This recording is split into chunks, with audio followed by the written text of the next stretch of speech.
Bem, hoje é dia 10 de abril, aula em Embriologia Geral. A turma agora é a 23A da nutrição e o assunto é controle hormonal do ciclo reprodutivo feminino.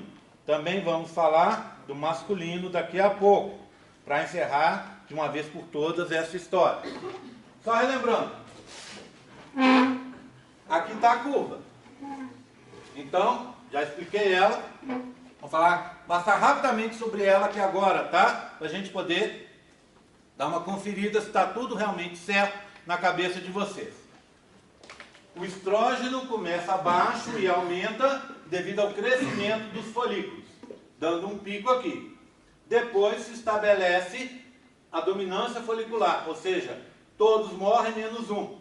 Se você tinha 20, 30 produzindo estrógeno e ficou um só, é normal que caia o nível de produção. Pronto. Aí você vai ter um outro pico de estrógeno aqui, ó, que vai vir diretamente do corpo lúteo, conversão da progesterona. O corpo lúteo morreu, o que acontece? Cai o nível para um nível baixo aqui de novo. E recomeça no ciclo seguinte. A progesterona é mais simples. Ela vem baixinha por conversão do estrógeno. Baixinha, baixinha, baixinha, deu corpo lúteo, principal hormônio do corpo lúteo, progesterona. Olha o pico. Corpo lúteo morreu, cai a progesterona. Pronto. Parte de cima. FSH e LH vêm baixinhos. Aí aumentam. Por que aumentam? Porque eles são necessários para a produção do estrógeno. Ou, em outras palavras, são necessários para o desenvolvimento do corpo lúteo. E o corpo lúteo produz estrógeno. E converte parte desse estrógeno em progesterona.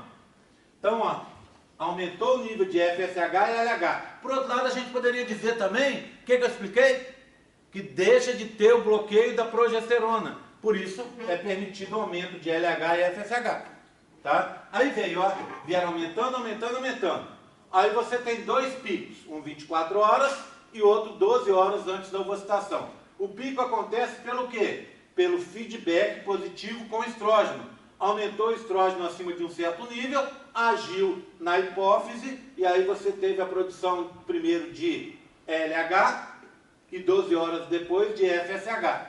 Esses dois picos são necessários para a ovulação, por isso que eles estão aqui. Então, feedback positivo. Por que cai logo depois? Por que tem um pico e não um aumento constante? Porque quem dava o estímulo deixou de dar, tá vendo? Caiu aqui, ó. Caiu o nível de estrógeno.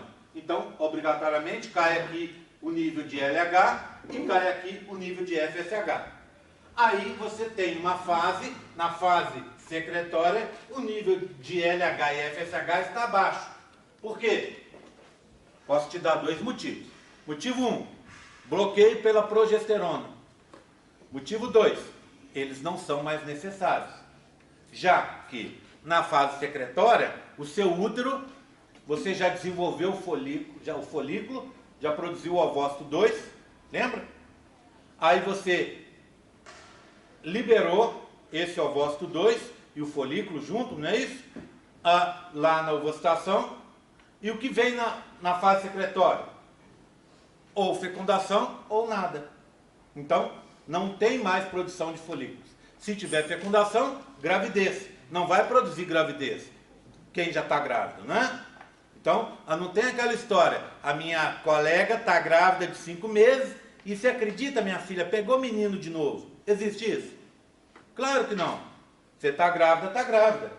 Você não vai ter uma gravidez dentro de outra gravidez. Por quê? Porque seu útero vai ficar pronto para receber aquele bebê e ele se desenvolver. E por isso o FSH, o folículo estimulante, e o hormônio que vai garantir a liberação do folículo, que é o luteinizante, ficam em níveis baixos. Tá certo? Tudo bem? Tranquilo? Então, por esse motivo, está baixo ali. Por último, o GNRH. Lembra? O GNRH é afetado tanto pelo estrógeno quanto pela progesterona. Quando o estrógeno age em feedback positivo aqui no LH e no FSH, ele age também aqui no GNRH. Na realidade, ele já agia aqui, ó, quando você aumentou o nível, ele já agia aqui, ó, no GNRH. Depois, o contrário, a progesterona, que bloqueou aqui e aqui, ou seja, a progesterona bloqueou LH e FSH, ela também é responsável por bloquear o GNRH lá em cima. Então, são dois níveis de bloqueio. Tá? Tudo bem? Está explicado todo mundo, né? É o que eu falei na aula passada. Nessa aula que a gente acabou agora. Agora, eu preciso saber de novo se vocês compreenderam. Tá tranquilo? Tá? Ô Peterson, se isso aí for celular, faz favor. Então, entenderam essa parte? Eu preciso agora adicionar mais 3 hormônios nessa brincadeira, para a gente encerrar a parte feminina. Esses hormônios vão nos ajudar a entender melhor o que está rolando. Entendendo esses hormônios, a gente encerra a parte feminina. Eu vou tirar ali atrás do Wagner uma caixinha para a gente conseguir entender de novo o processo, tá? E aí, depois da gente fazer essa última revisão do feminino, a gente parte para o masculino. O masculino é tão simples que a gente só vai olhar um modelo de testículo para vocês entenderem a estrutura do testículo e depois a gente vai falar dos hormônios, tá? Então, o masculino são só 2 modelos, uma caixinha e um modelo separado.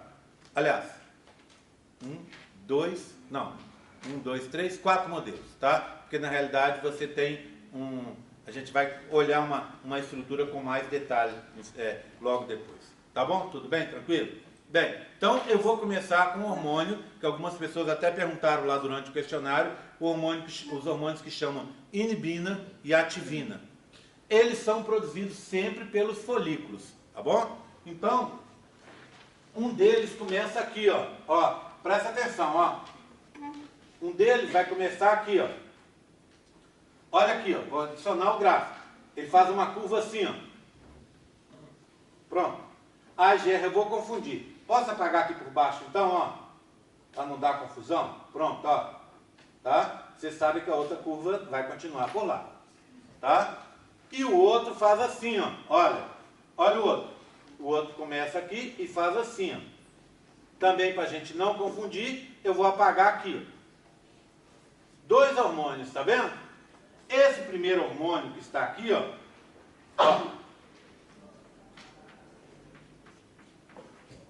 Pronto, ó.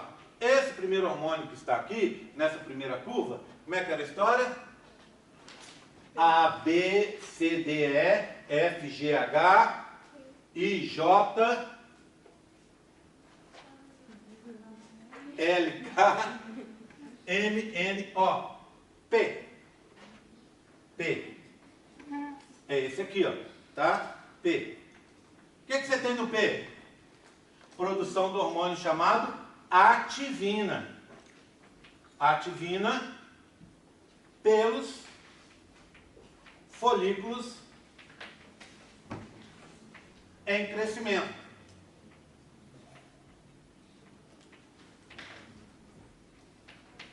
Tá? Folículos em crescimento. Ativina age, eu pus em parênteses, tá vendo? A ativina age no FSH. Que dia é esse? Dia 9, mais ou menos. Que dia é esse? Dia 12, mais ou menos. Tá? Ou seja, do dia 9 ao dia 12, os folículos estão em pleno crescimento, o que eles fazem? Gritam lá para cima. Ô, adenipófise, ajuda a gente aqui. Manda aqui para baixo FSH. Para quê? Como é que chama o FSH? Folículo estimulante. Então, o que os folículos estão pedindo? Ajuda para se desenvolver. Ajuda via FSH. Então, os folículos em desenvolvimento produzem uma molécula, um hormônio chamado ativina. Então, no dia 9 ao dia 12, você produz ativina. A ativina sobe pela circulação, vai lá no hipotálamo. E meninas, como é que fazem? Não era nem para deixar vocês entrarem, ó. Olha o horário, ó. né? Não é assim não. Então o que acontece? Você produz ativina, a ativina sobe, age no FSH, você produz mais FSH, para quê? Para estimular o crescimento dos próprios folículos. Concorda que isso é uma espécie de feedback positivo também? Não é? Quem que levou a produção de ativina? O FSH, porque ele que permitiu o desenvolvimento inicial dos folículos. E aí, o que acontece? O FSH, a ativina sobe, age no FSH, que aumenta a produção. E esse FSH age de novo nos folículos, melhorando o desenvolvimento deles. Não é? Então, feedback positivo de novo. Tá? Agora tem outra curva, olha ela aqui, ó. Olha ela aqui. Vou marcar aqui, ó. Tá vendo? Tá antes do dia 12. Então, aproximadamente aqui no dia 11. Até aproximadamente o dia 13. Tá? O que você tem aqui nesse momento? PQ. O que você tem no Q? Q. Produção de inibina. Quem vai produzir inibina? Folículo dominante. E essa inibina vai agir aonde? Age no FSH.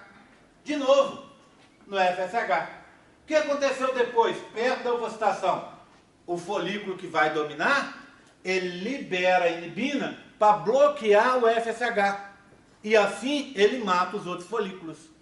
Então, o FSH, o bloqueio de FSH via inibina é importante para estabelecer a dominância folicular. Aquele folículo que vai ser liberado sozinho. Entenderam? Então, do dia 9 ao dia 12, todos os folículos juntos, produzindo ativina, para você aumentar o nível de FSH e assim conseguir um desenvolvimento maior dos folículos. Quando fica estabelecido qual o folículo que vai dominar, que vai ser liberado sozinho, que vai virar terciário e vai ser liberado sozinho, o que esse folículo faz? Começa a produzir inibina, bloqueia o FSH para todo mundo. E aí, os outros folículos morrem. Você deve estar pensando, na sua lógica aí, você deve estar pensando, ué, mas se o folículo dominante, ele produz inibina, ele não se prejudica? Não, sabe por quê? Por dois motivos. Primeiro, o folículo dominante tem mais receptores para FSH. Então você tem um nível de FSH, todo mundo se dando bem. Quando o nível do FSH baixa, quem tem mais receptores para capturar FSH se dá melhor. Quem que é esse que tem mais receptores? O folículo dominante. Outra coisa, do dia 13 mais ou menos para frente, do dia 13 dia 14, o folículo dominante entra numa fase em que ele não depende mais do FSH para terminar o seu desenvolvimento. Por isso ele pode bloquear o desenvolvimento dos outros e tudo bem. Entenderam? Então, é assim que funciona. Tá? Entenderam então o FSH? Entenderam a inibina e a ativina? E entenderam que elas agem, que elas são produzidas pelos folículos e que elas agem só no FSH, o hormônio que controla o desenvolvimento dos folículos? Tudo bem? Saúde. Tá? Agora, se entenderam isso, deixa eu ver as caras. Vocês estão anestesiados hoje, hein? Eu adoro dar aula quando está todo mundo anestesiado. Ninguém pergunta nada, a aula anda, rende, né? Ruim para vocês e bom para mim. Se vocês estão entendendo, beleza. Se está todo mundo fazendo cara de paisagem e não está entendendo nada, é ruim para vocês. Tá? Tá tranquilo então? Tudo bem? Nossa, nem para responder se está tudo bem, hein? Então tá jóia. Prova chegando aí, então. Eu estou aqui, não estou sem dormir fazendo a minha parte. Se vocês não quiserem fazer a de vocês, fazer o quê? Nenhum age no LH. Porque o LH, ele age aqui, tudo bem? Ele tem esse papel. Mas o principal papel do LH é luteinizante. O LH é importante na formação do corpo lúteo. Tá? Por falar em corpo lúteo, depois aqui, ó, que tem a ovocitação, tem um hormônio, ó, olha o que eu vou fazer, olha. Pronto, estourei aqui, ó, o gráfico. Não dá para ver nesse gráfico. Vamos dar uma olhada? Vou apagar aqui, ó. Aqui. Pronto. Vou ter que colocar um gráfico piquititico aqui, ó. Que é assim, ó. Olha aqui, ó. Ó. É um gráfico por semanas. Eu vi um gráfico ontem que eu achei melhor até do que o que normalmente eu uso. Tá vendo o hormônio que estourou? Então ele vem e estoura assim. Estoura, desce para esse nível, segue para cá. Tá? Junto aqui eu vou colocar outro hormônio, ó. Vai crescer, vai vir aqui, vai seguir, vai cair. Vou colocar mais um, ó. Um hormônio que vai fazer isso aqui, ó. Cresceu e manteve e caiu. Tá? Vamos localizar dois, a gente já conhece. Esse aqui é o quê? Progesterona. E esse aqui é o estrógeno. Esse daqui a gente já conhece. Tá? Deixa eu colocar, senão não faz sentido. Isso aqui é semanas, tá? Semanas de gravidez. Gravidez. Pronto, tá aí. Ok? Então nós temos progesterona, estrógeno, tá vendo? Elas vão ficar elevadas até o parto. Chegou o parto, cai. Faz sentido, elas têm que manter o útero pronto durante toda a gravidez. Por isso o nível está ali. Agora, esse hormônio é o chamado beta-HCG. E eu vou marcar uma data aqui, ó. 6ª semana. Por quê? Só para a gente localizar. Quem é esse tal de beta-HCG? É o hormônio do teste de urina. Tá? Wagner, deixa eu tirar aí. Deixa eu achar aqui.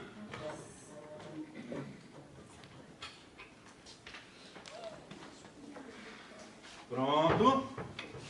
Só pegar aqui para vocês entenderem, tá? Nossa, eu morro de medo quando eu vejo essa pasta aberta assim. Alguém fuçou e não pôs as coisas no lugar.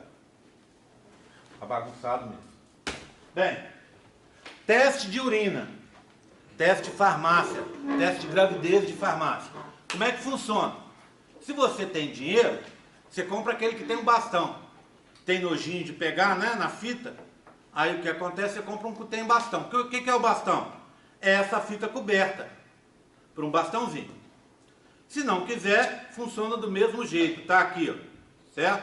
O que você vai fazer? Você pega a urina da manhã, primeira urina do dia. Por que a primeira urina? Porque ela está mais concentrada com os compostos. Aí você vai, pega a primeira urina, por favor, não tente urinar aqui, né? Tentar urinar aqui, ó, é o passaporte pro desastre, né? Imagina, ó, tá lá. Tá, vai tudo embora. Então, urina em algum lugar maior e entorna aqui. Aí você vai pegar a fitinha, ó, ela tem umas marquinhas, tá vendo? O nível máximo, tá escrito aqui, ó, nível máximo. Esse risquinho que tá aqui. Por quê? É só um tiquinho de urina, então, é o máximo que tem que chegar a urina é aqui. Então você põe só um tiquinho assim e põe. 2 minutinhos e vai acontecer a formação de uns risquinhos aqui, tá vendo? De umas linhas. Bem, então são 2 linhas que vocês estão vendo. Deixa eu colocar aqui. Uma linha e outra linha, tá? Uma das linhas é o controle. Controle do teste. Ela tem que acender sempre. Se o teste está funcionando, ela está comprovando para você que ele está legal. Tá? Tudo bem? Então ela tem que acender. O que você não quer normalmente, pelo menos nesse momento, ninguém quer, Deus me livre e guarde, é que essa aqui acenda. É a linha do beta-HCG. Algumas pessoas, ao invés de falar beta-HCG, falam só HCG. Tudo bem? A mesma coisa. Essa linha é indicativo da gravidez. Tá? Quais alternativas que você tem? Primeiro, não está grávida. Acende só aqui. Tá? Segunda alternativa, o teste está estragado, por exemplo, não acende nada. O teste está estragado. Terceira alternativa, acendeu só aqui, ó, e não acendeu embaixo. Teste estragado. Porque a de baixo tem que acender sempre. Quarta alternativa, acendeu as duas. Parabéns, você está grávida. Tá? Aí o que acontece?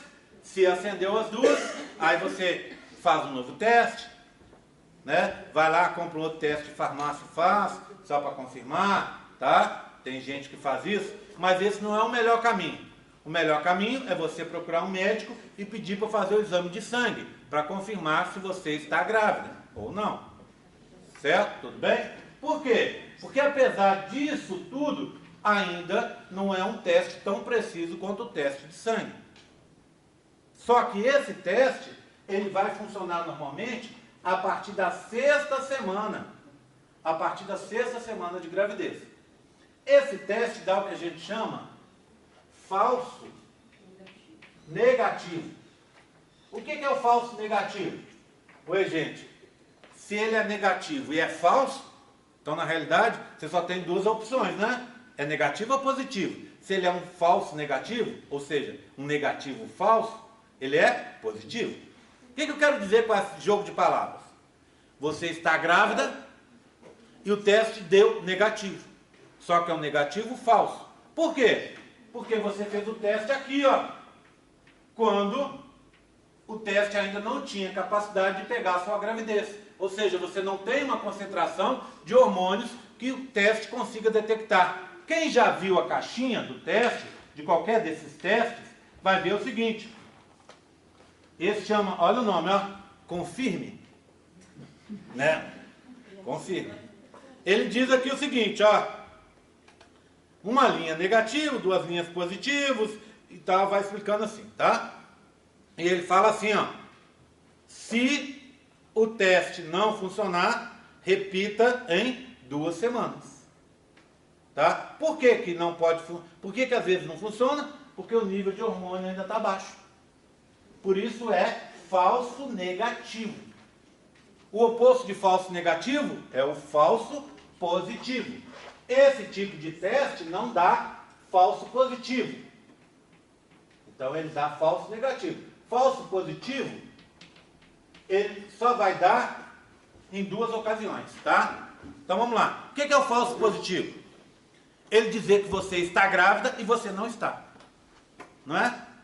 Falso negativo é dizer que você não está e você está. É o que normalmente acontece.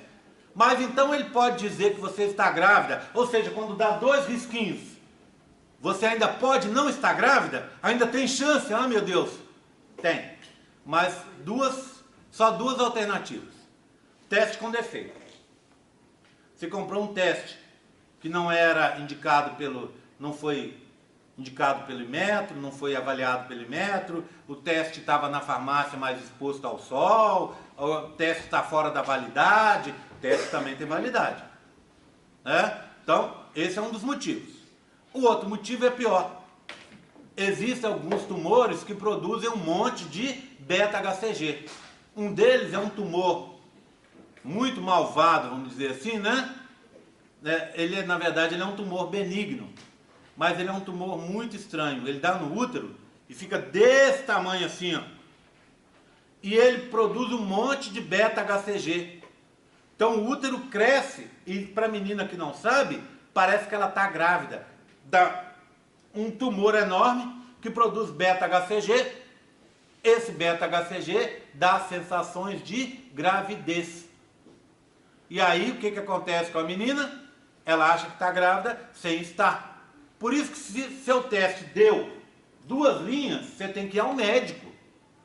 E se aí o médico comprovou que realmente você está grávida, aí você faz o seguinte, manda uma mensagem para sua mãe lá na sua cidade e fala assim, ô mãe, a faculdade apertou, eu só vou aparecer aí daqui a 2 anos. Aí você tem 2 anos para arrumar uma boa desculpa e para treinar a criança a falar, vovó eu te amo, tá? Tudo bem? Então assim, é complicado. Se ele deu, é porque realmente vai acontecer. Se não deu, se deu esse falso positivo por causa de um tumor, você tem que cuidar. Tá certo? Tudo bem? Então, por que só 6 semanas? Porque esse teste, a urina, é um filtrado do sangue. No sangue você tem muito mais beta-HCG. Se você fizer um teste de sangue, rapidinho você consegue descobrir. Vamos supor, você está na sua semana fértil. Aí você teve uma relação sexual desprotegida. Não faça isso, pelo amor de Deus. Tá? Pronto. Teve uma relação sexual desprotegida. Ficou cismada, só que tem uma semana só. O que você vai fazer? Faz um teste de sangue. Por quê? Esse teste só pega com 6 semanas. Parênteses. Existe um teste aí agora vendido aí nas farmácias que diz que pega com 2 semanas, tá? Se está sendo vendido é porque foi testado e deve funcionar. Eu não o conheço, mas deve ser útil para indicar. Diz que ele até indica quantos dias você está grávida, tá? Tudo bem? Então, testar. Pode testar com ele, se você está cismado. O melhor nesse caso é fazer um teste de sangue. Você vai, pede um médico, uma guia, vai lá no laboratório, tira um pouquinho de sangue e vai descobrir se está grávida ou não. Aí dá para você saber na mesma semana, tá? Pelo menos já resolve, não fica aí 6 semanas sofrendo. O que são 6 semanas? Vamos contar? O dia primeiro, o dia da menstruação. 2 semanas depois é o seu dia fértil. Você engravidou ali, mais 2 semanas. É o final desse ciclo seu. Aí vem o próximo ciclo, mais 2 e 2 semanas. Ou seja, quando você tiver 6 semanas, é porque atrasou a segunda menstruação, não é? 2 semanas, você tem, o ciclo está aqui, começou aqui. Aí passa uma semana, 2. É seu período fértil, no 14º dia. Aí passa mais 2 semanas, que é a fase secretória. Aí aqui você espera na semana seguinte, no começo da semana seguinte, o quê? A menstruação. Então uma menstruação aqui, outra aqui. Se essa primeira menstruação atrasar, essa aqui veio, né? Óbvio. Se essa próxima menstruação atrasar, para muitas meninas é normal. Por quê? Tem gente aí que o ciclo é um reloginho, funciona certinho, tudo certinho e tal, nunca atrasa.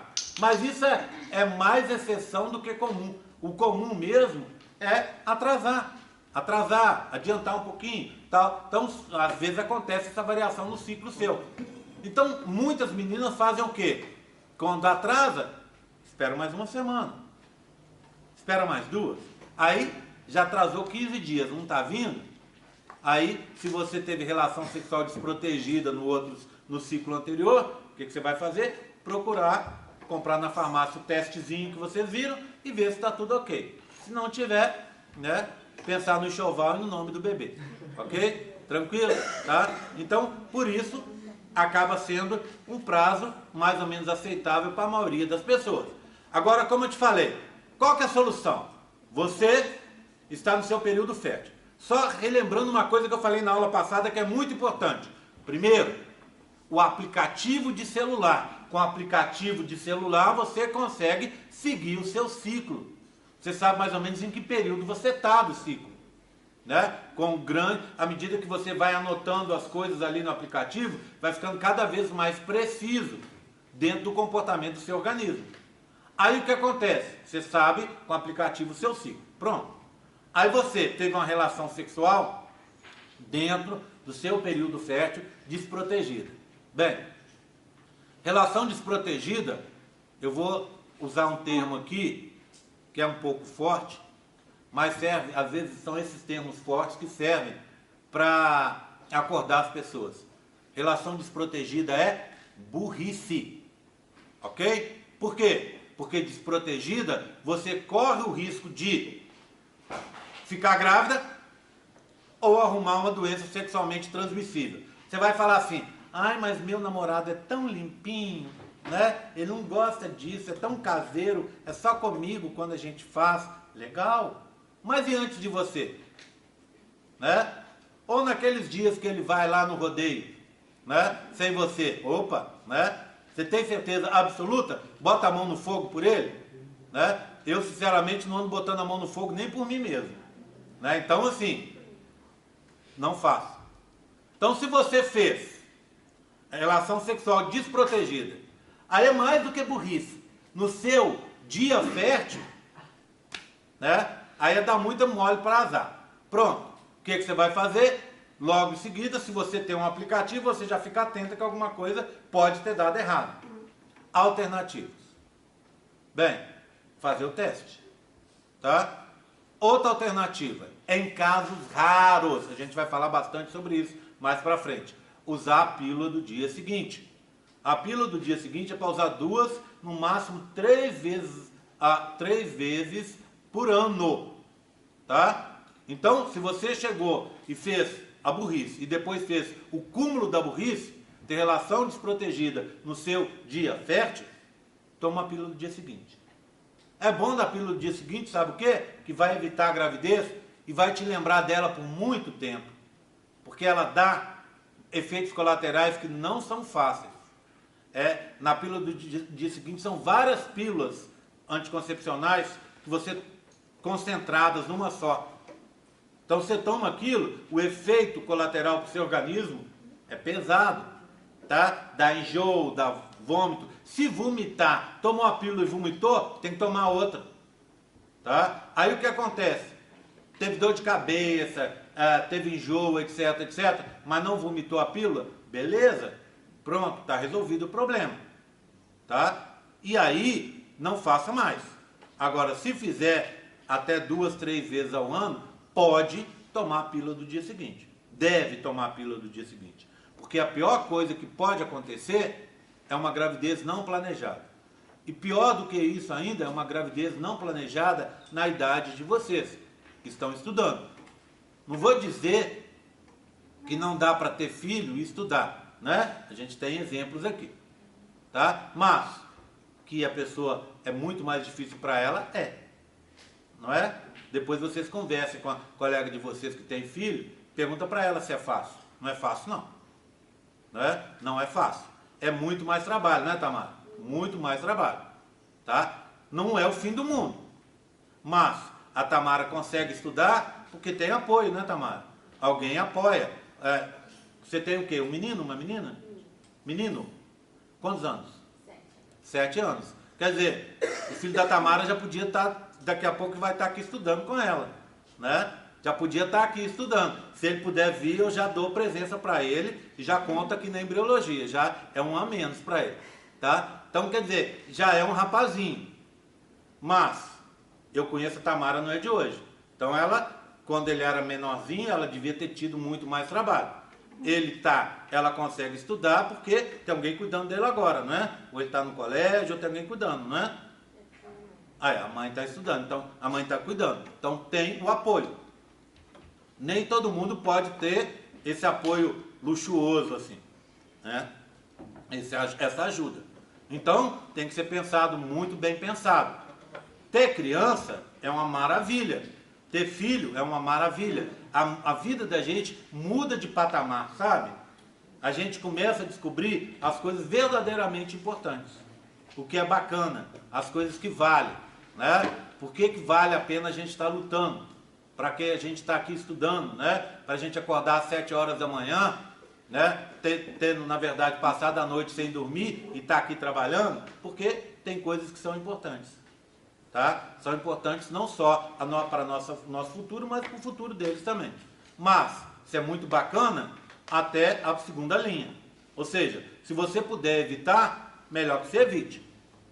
Tá? Depois que nasceu, vai ser amado, vai ser desejado, etc, etc. Mas se te der opção, não tenha, ou tenha depois, melhor que tenha depois. Não é? Senão atrapalha realmente. Nem todo mundo vai ter essa situação. E vou dizer uma coisa. Tem uma frase famosa de um ecólogo aí que diz que na vida não tem almoço grátis. O que é não ter almoço grátis? Essa frase do cara. É que tudo tem seu preço. Né? A pessoa, todo mundo que vai te ajudar, vai te dar a mão, etc., né? De certa forma, você tem que dar uma contrapartida para a pessoa. Tá certo? Então, assim, é difícil. Quem vê uma pessoa que está aqui, que tem filho, que está estudando, não faz a mínima ideia os percalços e as dificuldades, né? Ou vamos dizer assim, os sapos que a pessoa teve que engolir pela vida fora. Então, evite que é melhor.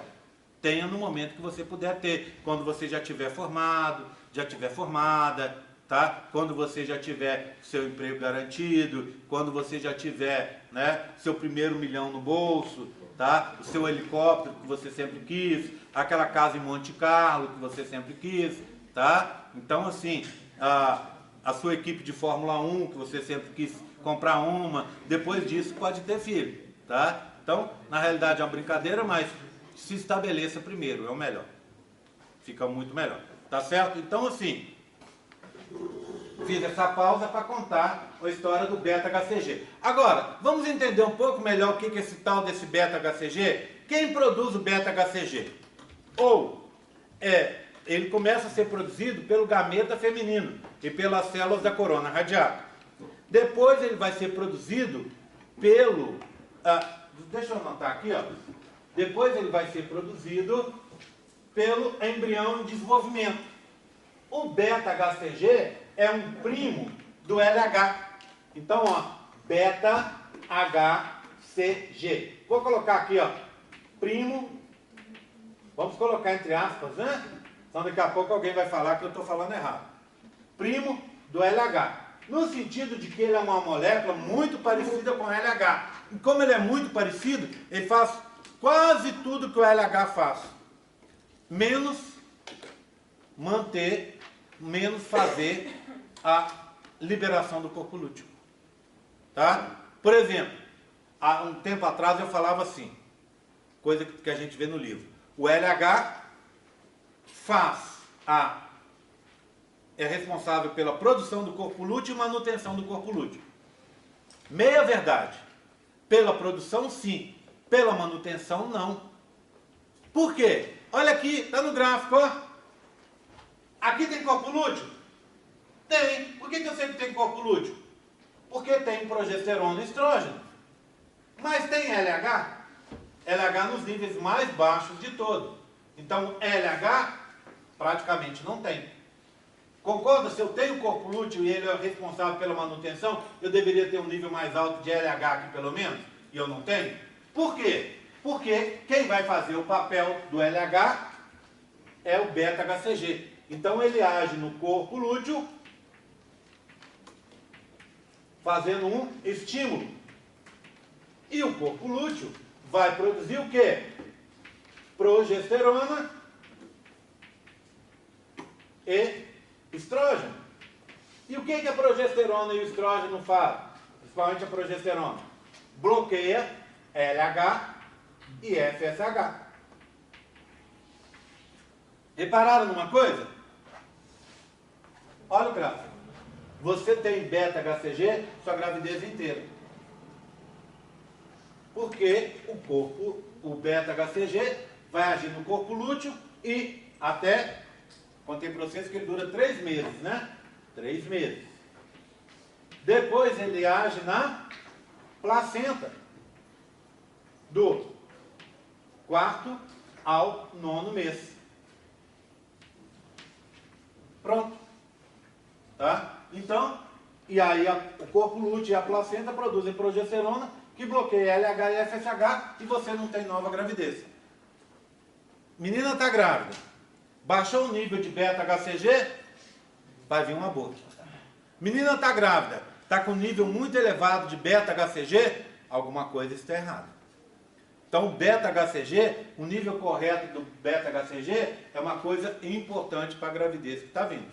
Tá certo? Tudo bem? Entenderam? Tá? Esse era o último dos hormônios que eu queria contar para vocês. Tá? Eu estou ouvindo, não, mas qual que é o combinado? É que você bata a foto, né? E eu não posso ficar com o quadro cheio. Então, quem não fotografou, só estou as coisas da aula passada. Aquilo ali eu não vou apagar, não. Mesmo porque eu morro de preguiça de escrever isso de novo. Tá? Só estou apagando o escrito aqui, ó. Tô calmo. Tô calmice. da aula das 7. Só estou apagando as coisas da aula das 7. Aqui, ó, só para dar uma limpeza no meu quadro. Tá? Tudo bem? Tranquilo? Tá? Aí agora, eu preciso falar do masculino. Feminino acabou. Olha, eu tenho uma boa notícia para vocês. Essa é a parte mais difícil do curso. Sabe por quê? Porque eu acho que envolve muito raciocínio. Ao longo do tempo, eu tenho procurado simplificar essa história, para você entender o gráfico, sem eu falar mentira, mas às vezes simplificando, né? Às vezes, com perdão da palavra, até demais. Se você der uma lida no livro, você vai falar, ah, mas essa história que o Gerson explicou assim, não é bem assim. Mas tem mais coisas envolvidas. Eu simplifico para contar uma historinha para você, porque eu quero que você, na hora da prova, se lembre, seja capaz de descrever o que está acontecendo aqui. Depois disso, a gente entra em outro patamar. Patamar mais fácil para você entender. Embriologia tem muitos termos e muitas modificações. Isso não vai mudar nunca. As estruturas mudam ao longo do tempo. Então tem que guardar. Mas não tem que ter esse tipo de raciocínio doravante. Tudo bem? Combinado? Então agora eu vou pegar duas caixinhas aqui e uns modelos. Vou pegar duas caixinhas. Ô, gente, pior do que o cara tá no WhatsApp, é o cara tá no WhatsApp do meu lado, né? Tem gente que é cara de pau demais, né? Deixa eu contar, viu? Leva um tapa na orelha, não sabe por quê, né? Mal não, foi péssimo. Tá? Pronto, tem esses modelos aqui. Vou pegar mais um modelo, que é uma caixinha. Cadê ela? Essa. Será que é essa? Deixa eu ver. Essa mesmo. E vou pegar um último modelo. Estou brincando com o Wagner, porque o Wagner é meu amigo, conhecido de longa data, né, Wagner? Ou. Tá? Bem, o que é isso aqui? Testículo, né? Já mostrei a parte de fora dele. Nesse momento, a gente vai entender a estrutura interna do testículo, para a gente poder falar sobre essa parte hormonal masculina. Tá? Eu vou falar de algumas coisas, que para isso eu dependo da estrutura que está aqui. Lembra?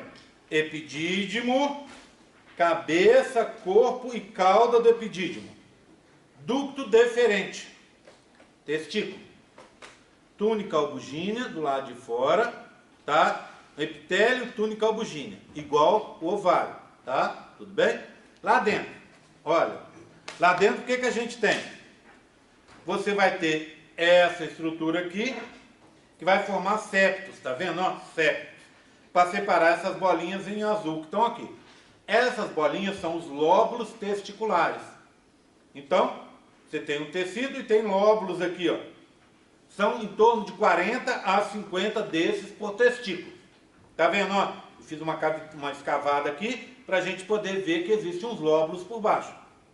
O que eu tenho nesse lóbulo?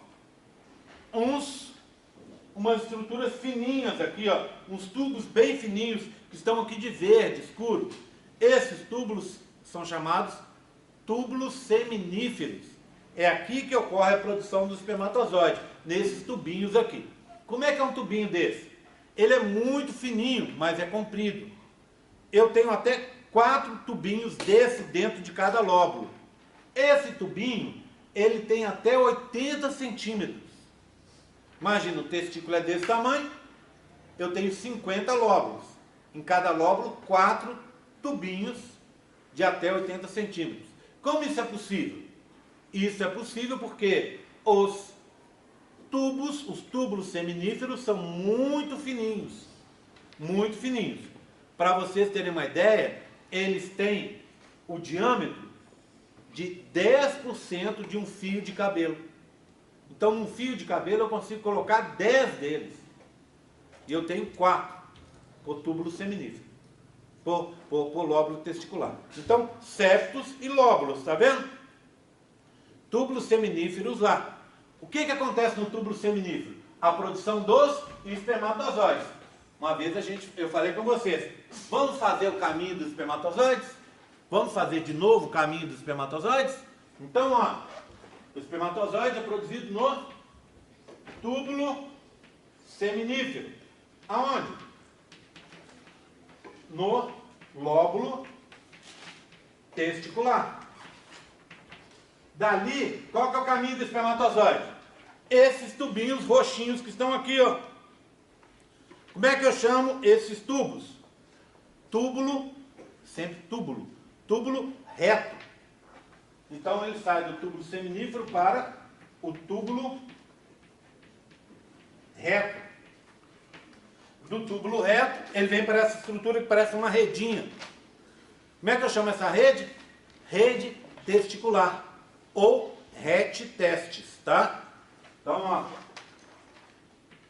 Rede testicular. Ou rete, em latim mesmo. Testes. Pronto. Daqui, ó, eu tenho de 6 a 8 dessas estruturas rosinhas aqui, ó, que saem da região da rede testicular e vão para o epidídimo, tá vendo? Essas estruturas a gente chama de ductos eferentes. O que é um ducto eferente? Que vai de um lugar para o outro. Então, daqui vem para o ducto eferente. Aí vem para onde? Para o epidídimo. Epidídimo. E do epidídimo? Do epidídimo, no momento da ejaculação, vem aí uma história que vocês já conhecem. Ducto deferente.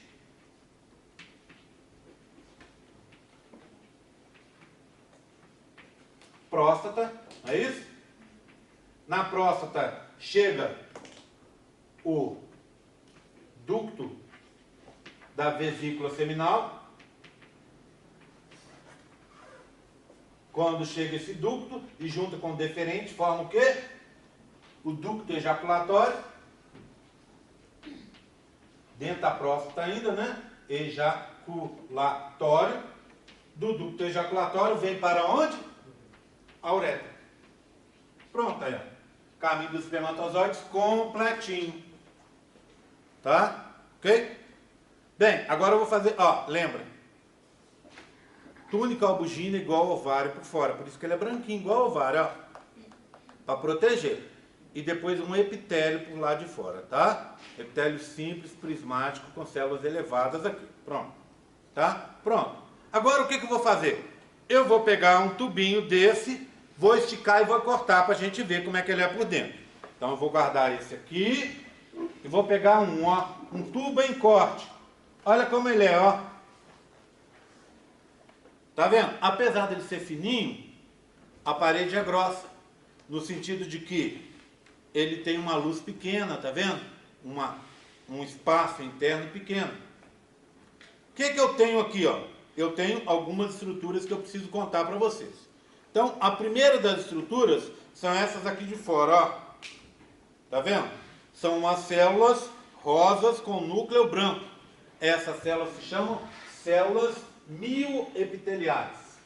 Células mioepiteliais. O que essas células fazem? Elas fazem a contração do tubo. Porque quando o espermatozoide, aqui são os espermatozoides, quando o espermatozoide é liberado aqui dentro, ele não tem capacidade de se movimentar. Então ele está lá onde? No túbulo seminífero. Ele tem que passar pelo túbulo reto, pela rede testicular, pelo ducto eferente, para chegar no epidídimo. Então ele tem que ser empurrado até lá, já que ele não se movimenta. Quem que vai empurrar? São as células mioepiteliais, essas aqui de fora, que vão contrair o tubo. Células mioepiteliais. Agora repara uma coisa, ó. Olha, vou tirar uma, ó. Essa parte que está aqui, ó, de lilás, é uma outra célula. Essa célula se chama 2. Célula de Sertoli. Célula de Sertoli. Essa célula de Sertoli eu tenho uma aqui, né? Em volta do tubo eu tenho várias, ó, tirei uma. Olha as outras aqui. Tá vendo, ó? As outras, deixa eu juntar aqui, que depois aqui separa para colocar de volta certinho, dá um certo trampo. Deixa eu ver se eu já consigo encaixar. Pronto, encaixei. Tá vendo? Ó, eu tenho várias células de Sertoli no entorno do tubo, fazendo a parede do tubo. Tá? Eu tenho uma maior, para a gente poder ver, que é essa daqui, ó. Olha, uma célula de Sertoli, tá vendo? Célula de Sertoli. O que são essas células aqui, ó? São as células da linhagem espermática que a gente aprendeu. Lembra que eu contei para vocês que em embriologia uma coisa depende da outra? São as células da linhagem espermática. Espermatogônia A, tá aqui, ó. Espermatogônia B, tá aqui. Espermatócito 1, tá aqui, ó. Espermatócito 2 está aqui. Espermátides estão aqui. Espermatozoides aqui. Lembrando da meiose. A espermatogônia A sofre mitose, gera duas. Uma fica aqui, ó. A outra vem para cá. Aqui, ó. Espermatogônia B. A espermatogônia B se diferencia